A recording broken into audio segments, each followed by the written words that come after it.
So hello guys, क्या हालचाल। मैं हूं मनीष और आप देख रहे हैं रेजिलियंस। तो आज हम कंटिन्यू करेंगे BA political honours first year first semester unit 1 philosophy of the Indian constitution preamble and basic features of paper 2 constitutional government and democracy in India. ये इस यूनिट का थर्ड पार्ट है। इसके ऊपर ऑलरेडी मैं 2 पार्ट में video बना चुका हूँ। फर्स्ट पार्ट में हमने देखा था कि making of the constitution and it's philosophy, ये संविधान कैसे बना, उसकी क्या फिलोसॉफी थी। सेकंड पार्ट में हमने देखा था कि उसके क्या क्या फीचर्स थे, और बाकी फीचर्स हम इस पार्ट में डिस्कस करेंगे और आगे हम डिस्कस करेंगे प्रीएम्बल के बारे में। तो वीडियो को एंड तक देखना, और काफी इंटरेस्टिंग चैप्टर है, और अगर आपको समझ आए तो लाइक कर दीजिएगा और नहीं आए तो मत कीजिएगा। ओके, सो जो हमारा 10th जो फीचर है इंडियन कॉन्स्टिट्यूशन का वो है फंडामेंटल ड्यूटीज। तो जो हमारा 10th फीचर है इंडियन कॉन्स्टिट्यूशन का वो है फंडामेंटल ड्यूटीज। एक तो होते हैं फंडामेंटल राइट्स और एक होता है फंडामेंटल ड्यूटीज। राइट्स जो हमारे अधिकार होते हैं, फंडामेंटल होता है ऐसी कोई भी चीज जो कि बहुत ज्यादा जरूरी है, इनसेपरेबल हो जीने के लिए। और एक तो हो गया फंडामेंटल राइट्स, फिर हो गया ड्यूटीज। राइट्स हमारे अधिकार हो गए, और उन अधिकारों के साथ साथ हमें ये भी बात याद रखनी होगी कि हमें क्या क्या ड्यूटीज है। मतलब हमें इतने सारे अधिकार मिले तो हमारा भी कुछ दायित्व बनता है सरकार के प्रति, देश के प्रति। तो वो क्या क्या ड्यूटीज है, और वो भी इंडियन कॉन्स्टिट्यूशन का एक फीचर है, क्योंकि संविधान ने ड्यूटीज और राइट्स दोनों दिए अपने नागरिकों को। तो हम देखते हैं क्या क्या ड्यूटीज है। तो ओरिजिनल जो कॉन्स्टिट्यूशन था, जो कि 1950 के अंदर लॉन्च हुआ था, मतलब 1949 के अंदर कंप्लीट हो गया था और 1950 के अंदर हमने उसको अडॉप्ट कर लिया था।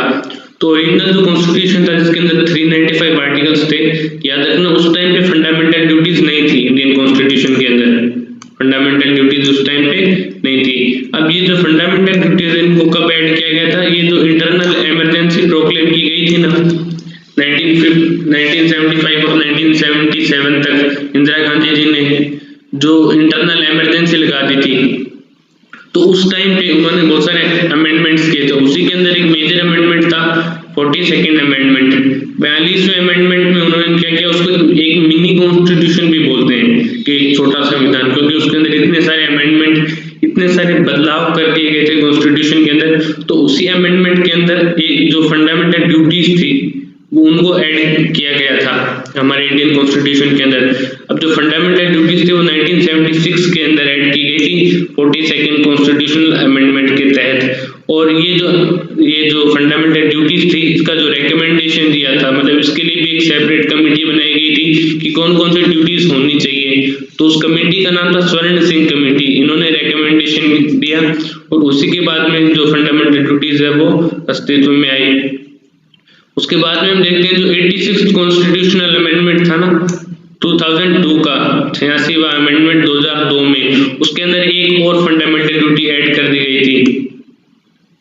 ठीक है, तो जो हमारे डीपीएस में वो 36 से 51 आर्टिकल तक होता है, और उसके बाद में जो 51A जो आर्टिकल है उसके अंदर 11 फंडामेंटल ड्यूटीज है, 11 फंडामेंटल ड्यूटीज है अपनी। और जैसे कौन कौन सी है कि हमें रेस्पेक्ट द कॉन्स्टिट्यूशन, हमें हमारे संविधान की इज्जत करनी है, हमें इज्जत करनी है हमारे नेशनल फ्लैग की, राष्ट्रीय ध्वज की जो तिरंगा है, और हमें प्रॉपर सम्मान देना है हमारे नेशनल एंथम को, राष्ट्रगान को, कि हमें खड़े होना है, 52 सेकंड में कंप्लीट करना है। ये कुछ हमारे दायित्व है हमारे देश के प्रति। And protect the sovereignty and integrity of the country. और जो हमारी अगली जो फंडामेंटल ड्यूटी है वो ये कि हमें प्रोटेक्ट करनी है देश की सॉवरेनिटी को। सॉवरेनिटी का मतलब ये होता है कि जो हमारे पास जो पावर है, हमारे देश के पास पावर है कि हम अपने इंटरनल और एक्सटर्नल डिसीजन हम सारे खुद लेंगे। तो हमें इसे कैसे प्रोटेक्ट करना है कि अगर कभी भी वॉर हो तो हमें भी उसके अंदर सहयोग देना है, कि हमारे देश की जो सॉवरेनिटी है वो किसी दूसरे देश के हाथों में ना चली जाए, या फिर कोई ऐसा अगर रूलर आ जाए जो कि हमारे देश की सॉवरेनिटी के ऊपर नुकसान पहुंचा रहा हो तो हमें उसके खिलाफ प्रोटेस्ट करने की भी हमारी ड्यूटी है। दूसरा है कि हमें हमारी जो यूनिटी है, देश की जो एकता है उसको बनाए रखना है, किसी के साथ भेदभाव नहीं करना है। और हमारे जो देश की जो इंटीग्रिटी है, जो लोग एक साथ मिलजुल कर रहते हैं, हमें भी सबके साथ घुल मिलजुल कर रहना है। जैसे हमारे नेशनल एंथम में भी कहा गया है कि हम भारतीय सभी भाई बहन हैं। And promote the spirit of common brotherhood, तो हमें ब्रदरहुड का मतलब है भाईचारे की भावना, हमारी ये भी सभी को ऐसे मिलजुल कर रहना चाहिए और भाईचारे की भावना से रहना चाहिए, किसी के प्रति वैर भाव नहीं रखना चाहिए। और नेक्स्ट जो हमारी फंडामेंटल ड्यूटी है वो है प्रिजर्व करना है। प्रिजर्व मतलब किसी भी चीज को संभाल कर रखना।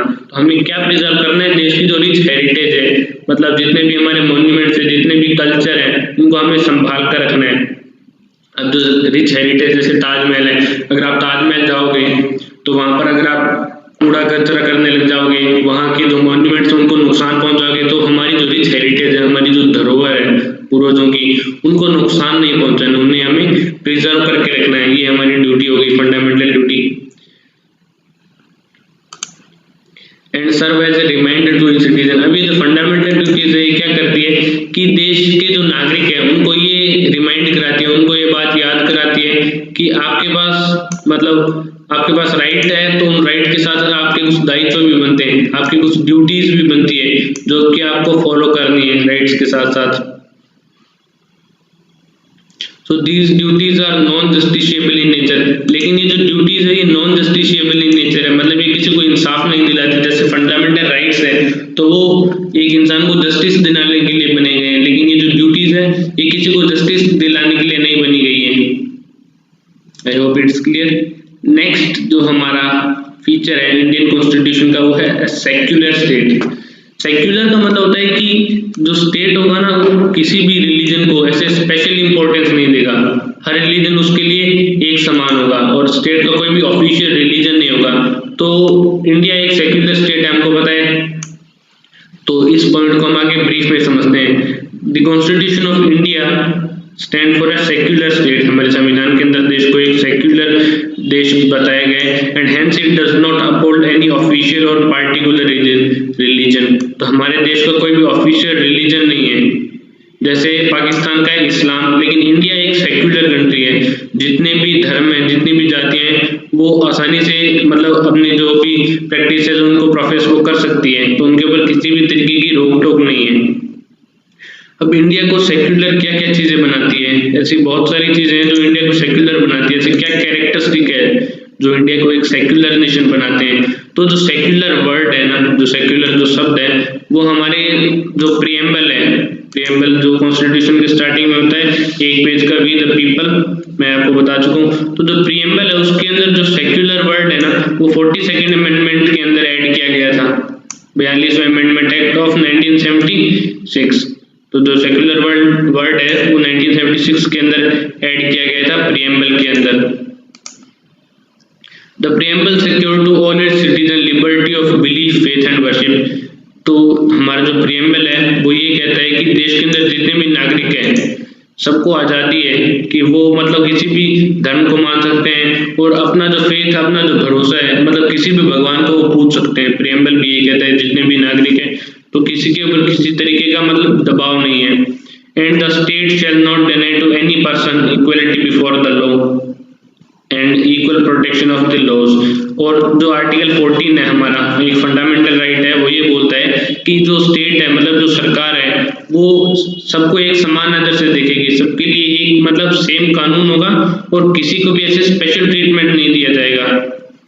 And the state shall not discriminate any citizen on the ground of religion। और धर्म के आधार पर जो सरकार है, स्टेट है, वो किसी के साथ डिस्क्रिमिनेशन, किसी के साथ भी भेदभाव नहीं करेगी। आर्टिकल 15 के अंदर ये बताया गया है। इक्वलिटी ऑफ अपॉर्चुनिटी भी दिया गया है आर्टिकल 16 के अंदर कि सबको समान रूप से अपॉर्चुनिटी मिलनी चाहिए, मौका मिलना चाहिए अपना जो डेवलपमेंट है वो करने का। ये भी हमारे आर्टिकल 16 के अंदर बताया गया है।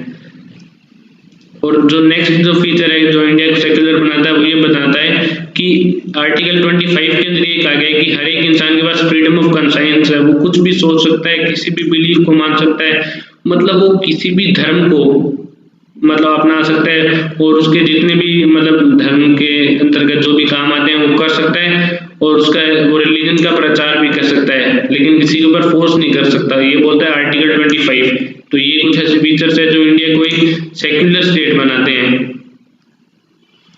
नेक्स्ट जो फीचर है वो ये आता है कि आर्टिकल 26 के अंदर ये बताया गया है कि एवरी रिलीजियस डोमिनेशन और any of its section shall have the right to manage its religious affairs. Article 26 ये बताता है कि जितने भी रिलीजन, जितने भी धर्म है, वो अपने जो भी रिलीजियस अफेयर्स हैं, मतलब अगर उन्हें गणेश चतुर्थी है तो उन्हें झांकी निकालनी है, या फिर कृष्ण जी की जन्माष्टमी है तो उन्हें मटकी फोड़ सकते हैं, मतलब स्टेट उसके अंदर किसी भी तरीके का इंटरफेरेंस है वो नहीं करेगा।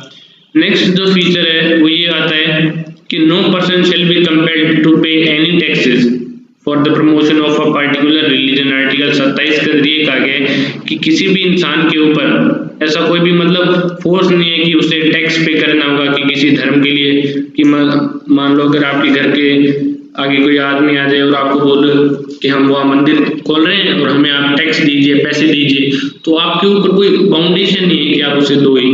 जैसे पुराने जमाने में होता, राजा महाराजा का रूल होता था, तो राजा महाराजा के टाइम पे जैसे मुस्लिम अगर उधर होता तो मस्जिद बनाने के लिए अगर पैसे लेता जनता से तो उन्हें देने पड़ते थे, लेकिन आज के टाइम पे ऐसा नहीं है, आप एकदम फ्री हो। नेक्स्ट जो फीचर है वो ये है, आर्टिकल 28 ये बोलता है कि किसी भी तरीके का मतलब धर्म से रिलेटेड अगर कोई भी सरकारी एजुकेशनल जो इंस्टीट्यूशन है, शिक्षा पद्धति है, उसके अंदर किसी भी तरीके का कोई एक पार्टिकुलर रिलीजन का प्रचार नहीं होगा। मतलब कोई भी सरकारी स्कूल होगी, कोई भी सरकारी कॉलेज होगा, उसके अंदर कोई भी रिलीजियस इंस्ट्रक्शन नहीं दिया जाएगा आपको, मतलब धर्म से रिलेटेड कोई आपको कार्य करने को नहीं कहा जाएगा। आर्टिकल 28 ये बोलता है। तो नेक्स्ट जो फीचर आता है कि any section of citizen shall have the right to conserve its distinct language, script और कल्चर। तो ये भी आता है, सेक्युलर बनाता है इंडिया को। आर्टिकल 29 भी ये बोलता है कि आप अपना कल्चर है, आपकी जो स्क्रिप्ट है, मतलब जिस भी भाषा में आप लिखते हो, जिस भी भाषा में आप बोलते हो, उसे आप प्रिजर्व करके रख सकते हो, उसे कंजर्व कर सकते हो, उसे यूज भी आप कर सकते हो, आपके ऊपर कोई बाउंडेशन नहीं है आर्टिकल 29 के अकॉर्डिंग। नेक्स्ट फीचर आता है कि जितनी भी माइनॉरिटीज है उनके पास राइट, ये अधिकार है कि वो अपनी एजुकेशनल इंस्टीट्यूशन चला सकती है। पहले क्या होता था कि मतलब जो मेजोरिटी, जो स्टेट जिसकी भी मेजोरिटी होती थी स्टेट के अंदर, वो अपनी इंस्टीट्यूशन चलाते थे, और मतलब माइनॉरिटीज के ऊपर बाउंड था कि वो उस इंस्टीट्यूशन में मतलब उसी तरीके को फॉलो करें। और मोस्ट ऑफ द टाइम तो ये होता था कि जो डिस्क्रिमिनेटेड जो ग्रुप्स होते थे वो तो मतलब स्कूल जा भी नहीं पाते थे, तो उनके साथ डिस्क्रिमिनेशन होता था, जो लोअर कास्ट होते थे। तो आज के टाइम पे क्या है कि ये अपना एक अलग कल्चर, वो एक अपना एक अलग एजुकेशनल इंस्टीट्यूशन, अपनी खुद की स्कूल या कॉलेज एस्टेब्लिश कर सकते हैं अपनी मर्जी से। आर्टिकल 30 ये हमें कहता है। नेक्स्ट फीचर है, the state shall endeavour to secure all its citizen a uniform civil code.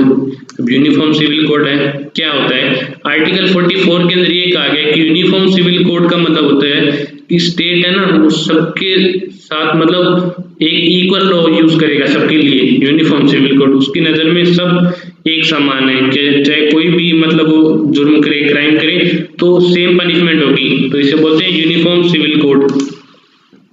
अब सेक्युलरिज्म में दो टाइप के होते हैं, एक तो होता है वेस्टर्न कॉन्सेप्ट होता है सेक्युलरिज्म का, जो वेस्टर्न कंट्रीज के अंदर अपनाया जाता है, जैसे कि यूएसए, और एक इंडिया के अंदर है। वेस्टर्न कॉन्सेप्ट ऑफ सेक्युलरिज्म क्या कहता है? उसके हिसाब से जैसे यूएस है तो वहाँ पे मतलब जो स्टेट है, जो गवर्नमेंट है और जो रिलीजन है, दोनों एक दूसरे से क्या इंडिपेंडेंट है, मतलब दोनों एक दूसरे के अंदर कोई भी मतलब सपोर्ट नहीं करेंगे और ना ही उसका विरोध करेंगे। तो इसको इंडिया के जो कॉन्स्टिट्यूशन फ्रेमवर्क है उन्होंने कहा था कि ये एक नेगेटिव कॉन्सेप्ट है सेक्युलरिज्म का, जो पॉजिटिव कॉन्सेप्ट है वो हम अपनाएंगे। इंडिया के अंदर ऐसा नहीं है। इंडिया के अंदर मतलब स्टेट इंटरफेयर तो नहीं करता, लेकिन स्टेट क्या करता है कि सबको मतलब प्रोटेक्ट भी करता है, सारे रिलीजन्स को, कि अगर किसी रिलीजन के ऊपर बात आ जाए तो उसको प्रोटेक्ट भी करता है। और कभी कभी होता है कि रिलीजियस अफेयर्स के अंदर भी वो मतलब इंटरफेयर कर देता है स्टेट, अगर वो इंसान की मतलब राइट्स के खिलाफ जा रहे हैं। तो जैसे 3 तलाक वाला सिस्टम था मुस्लिम कम्युनिटी के अंदर, तो स्टेट ने इंटरफेयर किया। तो एक तरीके से इंडिया के अंदर पॉजिटिव कॉन्सेप्ट है सेक्युलरिज्म का, हम सारे रिलीजन्स को इक्वल रिस्पेक्ट तो देंगे, सबको प्रोटेक्ट भी करेंगे, लेकिन अगर मॉरल ऑब्लिगेशंस के खिलाफ कोई रिलीजन भी जा रहा है तो उसके खिलाफ भी एक्शन होगा। इंडिया के कॉन्स्टिट्यूशन के अंदर ये कहा गया है। Moreover, the Constitution has abolished the old system of communal representation। तो पहले क्या था, ब्रिटिशर्स के टाइम पे क्या था कि वो इंडिया को बांटना चाहते थे, और मुस्लिम लीग ने भी ये डिमांड रखी थी कि कम्युनल रिप्रेजेंटेशन होना चाहिए वोट का, मतलब जिस एरिया के अंदर मुस्लिम ज्यादा है वहाँ का रिप्रेजेंटेटिव मुस्लिम ही खड़ा होना चाहिए। और उसको वोट भी मुस्लिम लोग ही देंगे। तो एक कम्युनल रिप्रेजेंटेशन का मतलब कि उस जगह पे जो सीट्स थी वो रिजर्व कर दी गई थी कम्युनिटी, कास्ट मतलब रिलीजन के बेसिस पे। तो ये जो कम्युनल रिप्रेजेंटेशन था इसको इंडिया के अंदर अबॉलिश कर दिया गया था। लेकिन हालांकि आज के टाइम पे भी रिजर्वेशन है वो कास्ट बेस पे रिजर्वेशन वो इसलिए दिया गया है क्योंकि जो एससीज है एसटीज है उनका एक मतलब वो भी अपने आप को रिप्रेजेंट कर सके कंट्री की गवर्नेंस के अंदर, वो भी अपने आप की जो भागीदारी है वो निभा सके कि जो बड़ी जो कास्ट होती है बड़े जो सेक्शन होते हैं उनको आगे नहीं आने देते, तो उनके लिए भी जो रिजर्वेशन है वो है। तो रिजर्वेशन भी ऐसा है कि हर 10 साल में उसको रिन्यू करना पड़ता है। एक बार जब रिजर्वेशन लागू होता है तो वो सिर्फ 10 साल के लिए लागू होता है। नेक्स्ट जो 12th जो फीचर है इंडियन कॉन्स्टिट्यूशन का वो है यूनिवर्सल एडल्ट फ्रेंचाइज। यूनिवर्सल मतलब पूरे विश्व के अंदर, तो पूरे विश्व के अंदर अडल्ट का मतलब होता है कि एक अडल्ट कोई स्पेसिफिक एज जैसे above 18 years of age. Franchise का मतलब होता है कि राइट टू वोट। तो यूनिवर्सल एडल्ट फ्रेंचाइज किसका मतलब होता है कि हर जो इंसान है वो वोट दे सकता है 18 ईयर अबव ऑफ एज, तो उसके ऊपर कोई भी किसी भी तरीके की बाउंडेशन नहीं होगी, किसी भी तरीके का मतलब जो डिस्क्रिमिनेशन है भेदभाव नहीं होगा। इसे हम अभी ब्रीफ में देखेंगे। द इलेक्शन ऑफ लोक सभा and state legislature assembly every citizen of not less than 18 years of age right to vote without any discrimination। अब जितने भी स्टेट के जो इलेक्शंस है या फिर जो लोकसभा के इलेक्शंस है उसके अंदर हर नागरिक वोट दे सकता है जो कि 18 साल से ज्यादा की एज का है। तो मतलब किसी भी तरीके का भेदभाव नहीं होगा कि वो किस जात से आ रहा है या फिर उसका स्किन का कलर कैसा है या फिर वो किस धर्म से है या फिर वो किस जेंडर का है या फिर वो पढ़ा लिखा है या नहीं, क्या वो अमीर है या फिर वो गरीब है, और ऐसे कोई भी तरीके का भेदभाव नहीं होगा। जो वोटिंग एज है वो अभी तो 18 है लेकिन पहले वो कितनी थी 21 थी। जो 61वां अमेंडमेंट था ना 61st जो अमेंडमेंट था 1988 उसके अंदर इस एज को घटाकर 18 कर दिया गया था। पहले ये कितनी थी 21। ओके नेक्स्ट यहाँ पे क्या गया है कि जो यूनिवर्सल एडल्ट फ्रेंचाइज है वो एक बोल्ड एक्सपेरिमेंट था। मतलब ये एक ऐसा कड़ा कदम उठाया था संविधान ने कि एक हाईली रिमार्केबल था कि जितने भी विश्व के अंदर जो कॉन्स्टिट्यूशन थे लोग थे उन्होंने सब इस चीज को सराहा था। लेकिन कुछ लोगों का ये भी मानना था कि इंडिया एक इतनी बड़ी कंट्री है, इसकी इतनी ज्यादा पॉपुलेशन है और इसके अंदर इतनी ज्यादा पॉवर्टी है, लोग पढ़े लिखे भी नहीं है, सोसाइटी के अंदर कितनी ज्यादा अनइक्वलिटी है, मतलब बहुत ज्यादा यहाँ पे उस टाइम पे इलिटरेसी थी। तो बहुत सारे मतलब जो ब्रिटिश के जो अखबार थे जो जर्नलिस्ट थे उन्होंने ये कहा था कि इंडिया के अंदर जो यूनिवर्सल जो एडल्ट फ्रेंचाइज है ना वो फेल हो जाएगा, कि जिन लोगों को ये भी नहीं पता कि ए फॉर एप्पल कैसे लिखा जाता है वो मतलब कैसे वोट देने जाएंगे, उनको क्या पता होगा कि ये किसका सिंबल है क्या है। लेकिन फिर भी उस टाइम पे जो पहला इलेक्शन हुआ था वो काफी ज्यादा सक्सेसफुल हुआ था। और यूनिवर्सल एडल्ट फ्रेंचाइजी एक ऐसा टॉपिक था कॉन्स्टिट्यूशन के अंदर जिसके ऊपर कोई डिबेट नहीं हुई, इसको सीधा साधा ही मतलब इम्प्लीमेंट कर दिया गया था, मतलब इसके विरोध में ज्यादा कुछ डिबेट नहीं हुई थी। नेक्स्ट जो फीचर है इंडियन कॉन्स्टिट्यूशन का वो है सिंगल सिटीजनशिप। मतलब कि पूरे देश के अंदर सभी जो नागरिक हैं उनको एक ही सिटीजनशिप प्रोवाइड की जाएगी, वो है इंडिया की सिटीजनशिप। मतलब आप चाहे किसी भी स्टेट से किसी भी रीजन से बिलोंग करें, जैसे कि यूएस के अंदर होता है कि जिस आप स्टेट से बिलोंग करें उसकी आपको सिटीजनशिप अलग मिलेगी, उसके राइट्स अलग मिलेंगे, और सेंटर की सिटीजनशिप आपको मतलब 2 सिटीजनशिप मिलेगी। लेकिन इंडिया के अंदर ऐसा नहीं है। आगे हम इसको थोड़ा और एलैबोरेट में समझते हैं कि इंडिया एक फेडरल कंट्री है और इसके अंदर डुअल पॉलिटी है। मतलब उस टाइम पे जब कॉन्स्टिट्यूशन बना था तब 2 सरकारें थी, एक तो सेंटर और एक स्टेट, एक तो केंद्र सरकार और एक होती है राज्य सरकार, ठीक है। अब लेकिन जो सिटीजनशिप थी, जो नागरिकता थी वो सिर्फ एक थी, और वो कौन सी थी, मतलब हर एक नागरिक सिर्फ भारत का नागरिक होगा, उसे सिर्फ इंडिया की सिटीजनशिप मिलेगी। लेकिन यूएस के अंदर यूनाइटेड स्टेट्स ऑफ अमेरिका के अंदर ऐसा नहीं था। अमेरिका के अंदर क्या था कि हर पर्सन के पास एक तो वो यूएस का भी सिटीजन होता था, अपने देश की उसके पास सिटीजनशिप होती थी, और साथ ही में एक पर्टिकुलर स्टेट जहाँ से वो राज्य से वो बिलोंग करता है तो उसके पास राइट्स जो अधिकार थे वो भी डुअल थे। 2 अधिकार कैसे कि एक तो वो अधिकार जो उसे नेशनल गवर्नमेंट ने दिए केंद्र सरकार ने, दूसरे जो राज्य सरकार ने उसे अधिकार जो दिए हैं। इंडिया के अंदर क्या है कि जितने भी सिटीजन्स हैं वो चाहे किसी भी स्टेट से आए सबके ऊपर सेम सिविल और पॉलिटिकल राइट्स मिलेंगे कि आप गुजरात से तो आपको कुछ एक्स्ट्रा राइट्स नहीं मिलेंगे। तो इंडिया के पास एक सिंगल सिटीजनशिप है, तो इंडिया के कॉन्स्टिट्यूशन का, संविधान का एक ये भी फीचर हो गया।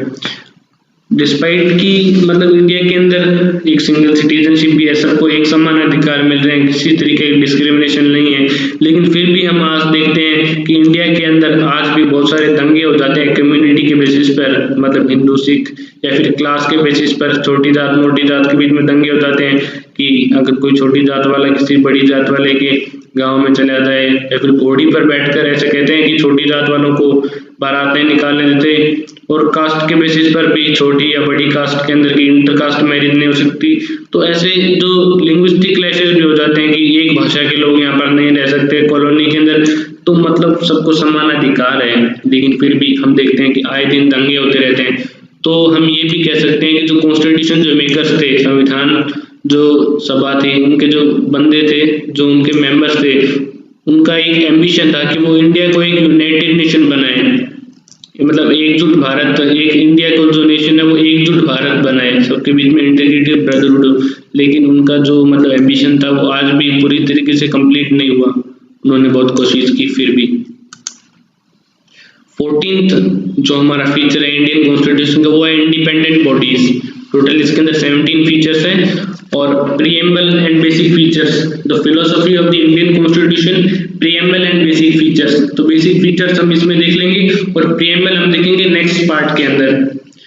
14th जो फीचर है वो ये है इंडिपेंडेंट बॉडीज। तो इंडिया के अंदर जो कॉन्स्टिट्यूशन है उसके अंदर बहुत सारी इंडिपेंडेंट बॉडीज के बारे में बताएं। इंडिपेंडेंट मतलब कि वो एक, उनके ऊपर किसी तरीके का दबाव नहीं होगा, उनका एक इंडिपेंडेंट उनका एडमिनिस्ट्रेशन होगा, उनका वर्क स्पेस, उनका एरिया सब अलग होगा। तो बहुत सारी इंडिपेंडेंट बॉडीज भी है इंडिया के अंदर। तो इसका हम पहला एग्जांपल ले सकते हैं इलेक्शन कमीशन। इलेक्शन कमीशन मतलब वो बॉडी जो कि इलेक्शन कंडक्ट कराती है ऑल ओवर इंडिया में। तो जैसे जो हमारा जो पहली इंडिपेंडेंट बॉडी है वो इलेक्शन कमीशन, जिसको हम चुनाव आयोग भी बोलते हैं। इसका बेसिकली काम क्या होता है कि इसका काम होता है एक free and fair elections conduct कराना पूरे भारत के अंदर, ऐसे चुनाव कंडक्ट कराना जो कि बिल्कुल फ्री हो, हर एक इंसान वोट कर दे सके और हर एक इंसान उसके अंदर पार्टिसिपेट कर सके, और फेयर इलेक्शंस हो जिसके अंदर किसी भी तरीके का इलीगल मीन्स का मतलब पार्टिसिपेशन नहीं हो, जैसे कि किसी भी तरीके का जो ब्राइब होता है या फिर किसी को फोर्सफुली वोट दिलाना, और ऐसे जो दूसरी माल प्रैक्टिस होती है जो कि ना हो चुनाव के अंदर। ये कौन इंश्योर करता है? Election commission. और इलेक्शन कमीशन सिर्फ पार्लियामेंट के इलेक्शन कंडक्ट कराती है, साथ में जो स्टेट लेजिस्लेचर जो होते हैं और जो प्रेसिडेंट और वाइस प्रेसिडेंट के इलेक्शन होते हैं, लोकल गवर्नमेंट के इलेक्शन कमीशन नहीं कराती। सेकंड जो हमारी इंडिपेंडेंट बॉडी है वो है controller and auditor general of India. इसका काम क्या होता है? ये एक ऐसी बॉडी, इसका काम होता है कि जितने भी अकाउंट्स होते हैं सेंट्रल गवर्नमेंट के, पूरे देश के जितने भी अकाउंट होते हैं, जितने भी मतलब फाइनेंस जितना भी पैसा होता है उस सबका ये हिसाब रखती है कि सेंट्रल और स्टेट गवर्नमेंट है वो कितना पैसा कहाँ खर्च कर रही है। इसको basically guardian of the public purse बोला जाता है कि मतलब जनता का जितना भी पैसा है उसका जो बटुआ है जनता का, उसके ऊपर एक गार्डियन है, मतलब उसकी ये सुरक्षा करता है, एक वार्डन टाइप में है कि मतलब ये देखता है कि गवर्नमेंट जितना भी एक्सपेंडिचर कर रही है, जितना भी पैसा लगा रही है वो सब लीगल तरीके से लगाया जाए, कि कोई ऐसा नहीं है कि कोई पैसे खा जाए। और ये क्या करते हैं, proprietary of the government expenditure, की गवर्नमेंट जितना भी एक्सपेंडिचर लगा रही है ना वो एक एप्रोप्रिएट मैनर में लगाए कि कहीं पैसा वेस्ट ना हो जाए। हालांकि पता नहीं क्या होता है आज के टाइम पे कि बहुत सारे पैसे ऐसे खा भी लिए जाते हैं, क्योंकि हर जगह क्या है कि करप्शन है। तो बेसिकली ये भी अच्छे तरीके से जो ये बॉडी है ये वर्क नहीं कर पा रही है। नेक्स्ट जो इंडिपेंडेंट बॉडी है वो है यूपीएससी। जैसे कि हम देखते हैं कि यूनियन पब्लिक सर्विस कमीशन, ये जो आज के टाइम पे आईएएस के एग्जाम कंडक्ट कराती है ना, इसका काम होता है कि ये अपने इंडिविजुअल एग्जाम कंडक्ट कराती है पूरे के पूरे ऑल ओवर इंडिया के अंदर। और ये आईएएस जो आईपीएस जो ऑफिसर्स होते हैं उनको रिक्रूट करती है, उनको अपॉइंट करती है। उनका काम होता है कि प्रेसिडेंट को एडवाइस देना, जितने भी डिसिप्लिनरी मैटर्स होते हैं तो उसके ऊपर प्रेसिडेंट को मतलब राष्ट्रपति को ये सुझाव देते हैं। और उसी की तरह यूपीएससी की जगह एसपीएससी हो गया, स्टेट पब्लिक सर्विस कमीशन, और ये भी अपने इंडिविजुअल एग्जाम कंडक्ट कराते हैं, जैसे कि आरएएस हो गया, राजस्थान एडमिनिस्ट्रेटिव सर्विस। इसका काम होता है, जैसे इनका काम होता है ना कि प्रेसिडेंट को एडवाइस करना, इनका काम होता है कि गवर्नर को एडवाइस करना, स्टेट के गवर्नर को एडवाइस करना। अब जो हमारा संविधान है वो ये इंश्योर करता है कि जितनी भी बॉडीज है ना ये इंडिपेंडेंट तरीके से फंक्शन करें। जैसे कि जुडिशरी है, अगर जुडिशरी इंडिपेंडेंट तरीके से फंक्शन नहीं करेगी तो उसके जो डिसीजंस होंगे वो फेयर कैसे होंगे। तो जैसे इलेक्शन कमीशन है ये भी अपने इंडिपेंडेंट तरीके से फंक्शन करे। अगर सेंट्रल गवर्नमेंट का इस पर दबाव होगा तो वो तो फिर अगली बार उसी सेंट्रल गवर्नमेंट को सपोर्ट करेंगे, उन्हीं की तरफ से जो इलेक्शन है वो फेयर कैसे हो पाएंगे। तो ये एक इंडिपेंडेंट बॉडीज रहे, इसलिए इनका जो टेन्योर है उसको एकदम सिक्योर कर दिया गया कि इसका टेन्योर कोई भी चेंज नहीं कर सकता। इनकी जो सर्विस कंडीशंस है कि किस कंडीशन में वर्क करेंगे, क्या इन्हें घर मिलेगा, क्या कौन सी इन्हें गाड़ी मिलेगी, कौन सा क्वार्टर, इनकी जो सर्विस कंडीशंस है कि किस कंडीशन में ये वर्क करेंगे उसको भी एकदम फिक्स कर दिया गया है। और इनके जितने भी एक्सपेंस, इनके जितने भी खर्चे होंगे ना वो सरकार नहीं उठाएगी। अगर कोई दूसरी बॉडी अगर उठाती तो उसके मतलब अंडर में इन्हें काम करना पड़ता, तो इनके जितने भी एक्सपेंसेस हैं वो कहाँ से चार्ज किए जाएंगे, वो काटे जाएंगे कंसोलिडेटेड फंड ऑफ इंडिया से। ये एक फंड है जहाँ से कि सुप्रीम कोर्ट के जजेस की भी सैलरी जाती है। तो ये आई होप क्लियर होगा। नेक्स्ट जो हमारा फीचर है इंडियन कॉन्स्टिट्यूशन का लास्ट थर्ड जो फीचर है वो इमरजेंसी प्रोविजंस। मतलब देश के अंदर जब भी इमरजेंसी लगा दी जाती है तो उसके टाइम पे जितने भी प्रोविजंस है वो भी इंडिया के ये फीचर्स है। इसको अभी हम ब्रीफ के अंदर डिस्कस करेंगे। इमरजेंसी प्रोविजंस को आपातकाल जो स्थिति लगा दी जाती है। तो इमरजेंसी प्रोविजंस क्या ध्यान में रखते हुए कॉन्स्टिट्यूशन मेकर्स ने बनाए थे, उन्होंने ये सोचा था कि कोई भी एक्स्ट्रा ऑर्डिनरी अगर ऐसी सिचुएशन आ जाए जिसकी किसी ने कल्पना ना की हो, अगर ऐसी सिचुएशन आ जाए तो कंट्री की जो गवर्नमेंट है वो इस तरीके से वर्क नहीं कर पाएगी। अगर लोगों के पास इतने सारे राइट्स होंगे, सबके पास फ्रीडम होगी, कोई कहीं भी जाए तो जो टेररिस्ट होंगे या फिर कुछ भी होंगे उनको आइडेंटिफाई नहीं कर पाएंगे, उनको पनिश भी नहीं कर पाएंगे। तो ऐसे मुद्दे में क्या है कि जो सेंट्रल गवर्नमेंट है ना उसको ज्यादा एकदम पूरी यूनिटरी पावर होनी चाहिए उसके पास, ताकि वो सबको एक तरीके से उस जो सिचुएशन है उसको रिस्टोर कर सके। तो इमरजेंसी भी क्या है कि 3 टाइप की होती है, 3 टाइप की इमरजेंसी होती है। पहली इमरजेंसी होती है नेशनल इमरजेंसी, जो कि पूरे देश के ऊपर लगाई जाती है।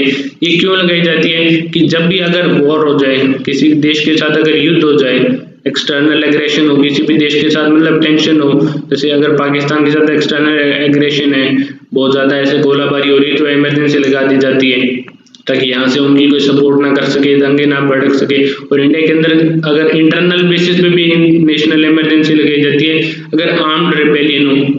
पहले ये जो आर्म्ड रिबेलियन वर्ड था ना 1975 से, उससे पहले इंटरनल सिर्फ कॉन्फ्लिक्ट टेंशन था।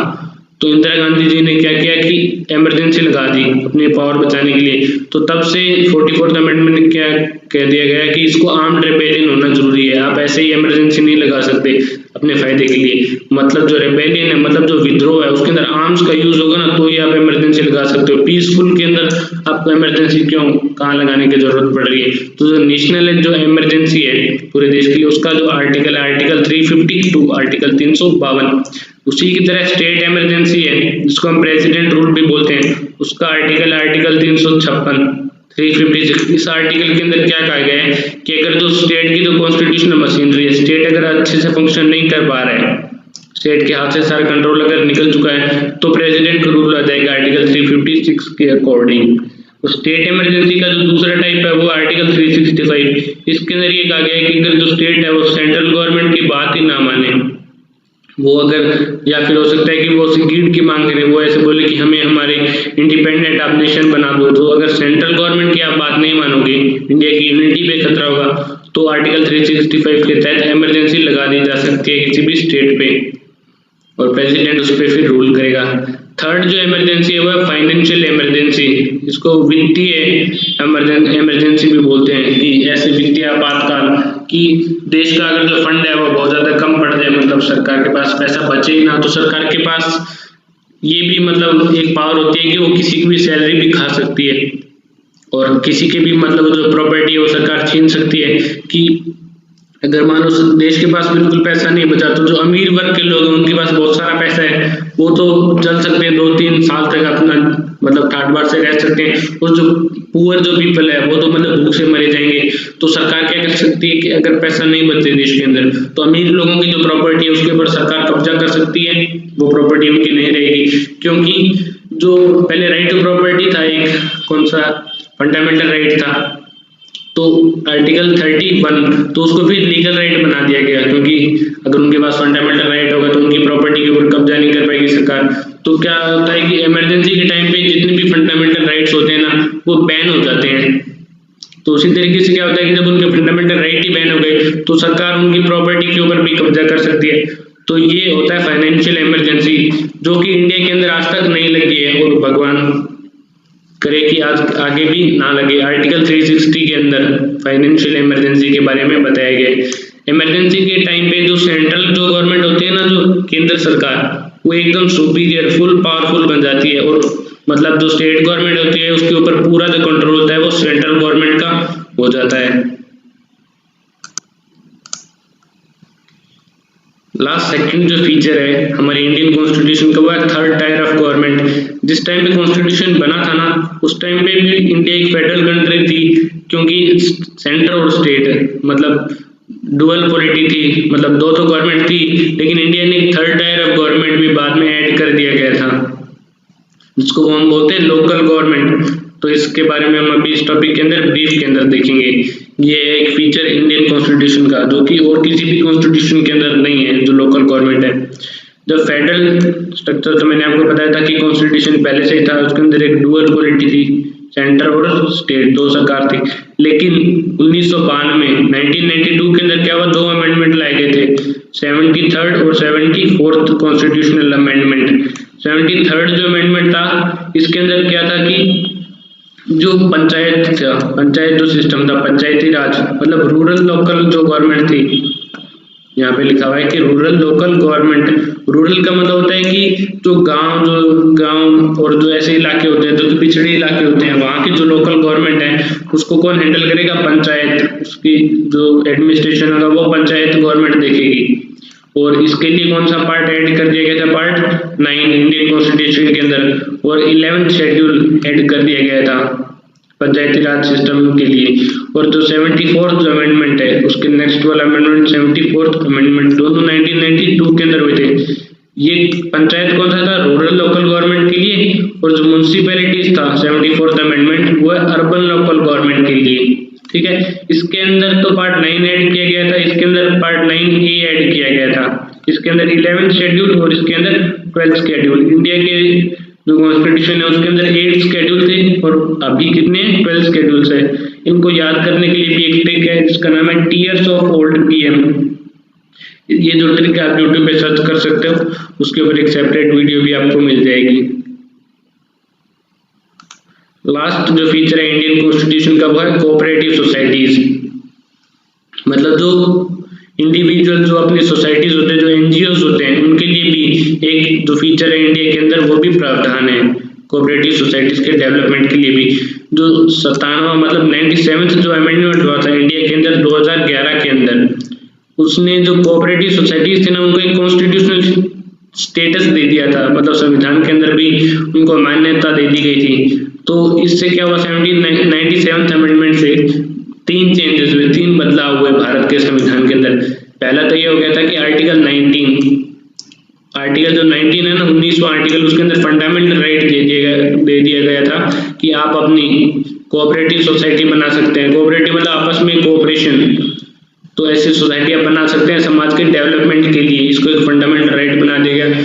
दूसरा जो चेंज हुआ था 97th अमेंडमेंट से कोऑपरेटिव सोसाइटीज के लिए वो ये था कि एक नया DPSP directive principle of state policy. इसका मतलब होता है कि ये कुछ ऐसी ड्यूटीज होती है जो कि स्टेट फॉलो करती है लॉज बनाने के टाइम पे, तो एक नई डीपीएसपी भी ऐड कर दी गई थी आर्टिकल 43B के अंदर। उसके अंदर ये कहा था कि जो स्टेट है वो प्रमोट करेगी, मतलब वो बढ़ावा देगी, वो सपोर्ट करेगी कि ज़्यादा से ज़्यादा कोऑपरेटिव सोसाइटीज और एनजीओज बने। थर्ड जो चेंज हुआ था वो हुआ था कि इंडियन कॉन्स्टिट्यूशन के अंदर एक नया पार्ट ऐड कर दिया गया था, पार्ट 9B, जो जिसका आर्टिकल 243 ZH से लेकर आर्टिकल 243 ZD तक। इसके अंदर कोऑपरेटिव सोसाइटीज के बारे में सारा कुछ बताया गया है। और जो नया पार्ट एक जो ऐड किया था पार्ट 9 बी, इसके अंदर बहुत सारे ऐसे प्रोविजंस दिए गए हैं ताकि जो कि कोऑपरेटिव सोसाइटीज है हमारे देश के अंदर, जितनी भी जो कोऑपरेटिव सोसाइटीज फंक्शन कर रही है वो एक डेमोक्रेटिक तरीके से फंक्शन करे, लोकतांत्रिक तरीके से फंक्शन करे, कि मतलब किसी के ऊपर किसी तरीके का दबाव ना बने, वो बेसिकली लोगों के मतलब भले के लिए वो काम करे, और वो ऑटोनोमस हो हर तरीके से, मतलब उसके पास स्टेट का और किसी भी कम्युनिटी का कोई भी एक कंट्रोल ना हो, और इकोनॉमिकली भी वो एक ऑटोनोमस हो, उनका जो फाइनेंशियल जितना भी चंदा इकट्ठा